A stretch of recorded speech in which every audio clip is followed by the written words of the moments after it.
మొన్న మేము పుష్ప సినిమాకి ప్రీమియర్స్కి వెళ్ళినప్పుడు ఆర్టీసీ క్రాస్ రోడ్స్ సంధ్యా థియేటర్కి వెళ్ళామండి.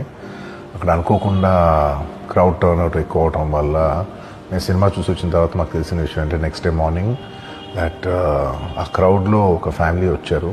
ఆ ఫ్యామిలీ కొంచెం దెబ్బలు తగిలినాయి. అండ్ ముఖ్యంగా ఒక లేడీ ఆ తొక్కి స్టార్ట్లో దెబ్బలు తగిలి ఆవిడ చనిపోయారని తెలిసింది. మొత్తం ఎంటైర్ టీమ్ ఆఫ్ పుష్ప అందరూ సడన్గా డిసప్పాయింట్ అయిపోయి ఒక షాక్లోకి వెళ్ళాము. ఎందుకంటే అసలు ఇది వెరీ అన్ఎక్స్పెక్టెడ్. ఎందుకంటే లాస్ట్ 20 ఏళ్ళుగా ఆల్మోస్ట్ అన్ని సినిమాలకి మెయిన్ థియేటర్కి వెళ్ళి సినిమా చూసి వస్తాం అనేది ఒక తెలియని ఆనవాయితీ లాంటిది. ఈ పుష్ప సెలబ్రేషన్స్లో యాక్టివ్గా పాల్గొనలేకపోయింది. We all feel very sad. ఎందుకంటే మేము సినిమా తీసేదే జనాలు థియేటర్కి వచ్చి ఎంజాయ్ చేయాలని. అలాంటి థియేటర్లో ఇలా ఒక ఇన్సిడెంట్ అయ్యేసరికి వి ఆల్ అది మాటలో చెప్పలేకపోతున్నా. Firstly I would like to say condolences to the entire family.